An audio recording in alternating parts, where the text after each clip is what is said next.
કચ્છના યુવા ધનને નશાના દૂષણથી બચાવવા અને શૈક્ષણિક સંકુલોને સુરક્ષિત બનાવવા માટે યોજાયેલા કાર્યક્રમોમાં વિદ્યાર્થીઓએ મોટી સંખ્યામાં ભાગ લીધો હતો। J B Thakkar commerce college, government polytechnic diploma college તથા સંસ્કાર કોલેજ ખાતે શપથવિધિ સેમિનાર અને નારાબાજી દ્વારા નશાના શારીરિક તથા માનસિક નુકસાન અંગે માહિતગાર કરવામાં આવ્યા હતા। કાર્યક્રમ દરમિયાન NSUIના આગેવાનોએ જણાવ્યું કે નશાના સોદાગરો સામે યુવાનો હવે જાગૃત બન્યા છે અને જો શૈક્ષણિક સંકુલોની આસપાસ નશાનું વેચાણ બંધ નહીં થાય તો આગામી સમયમાં ઉગ્ર આંદોલન કરવામાં આવશે।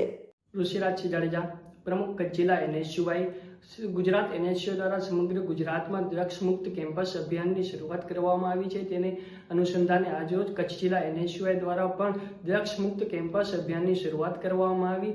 સૌપ્રથમ જેબી ઠક્કર કોમર્સ કોલેજમાં ડ્રગ્સ મુક્ત અભિયાનની શરૂઆત કરવામાં આવી, ત્યારબાદ ગવર્મેન્ટ પોલિટેકનિક ભુજ અને ત્યારબાદ સંસ્કાર કોલેજમાં વિદ્યાર્થીઓને શપથ લેવડાવવામાં આવ્યા કે નહીં તે કોઈ દિવસ નશો કરે અને નહીં કોઈને કરવા દે।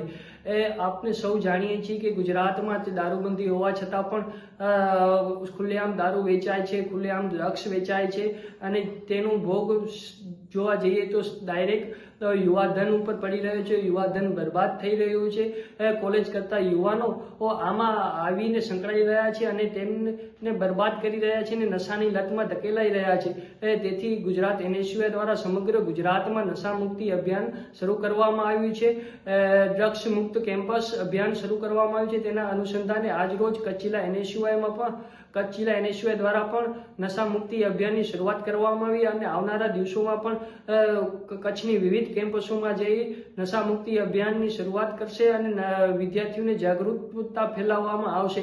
આજરોજ 3 કોલેજનો સમાવેશ કરવામાં આવ્યો। આવનારા દિવસોમાં કચ્છની તમામ કેમ્પસોમાં જઈ NSUI દ્વારા નશા મુક્તિ અભિયાન માટે જાગૃતતા લાવવામાં આવશે અને વિદ્યાર્થીઓને શપથ લેવડાવવામાં આવશે કે તે નહીં કોઈ દિવસે નશો કરે અને નહીં કોઈને કરવા દે।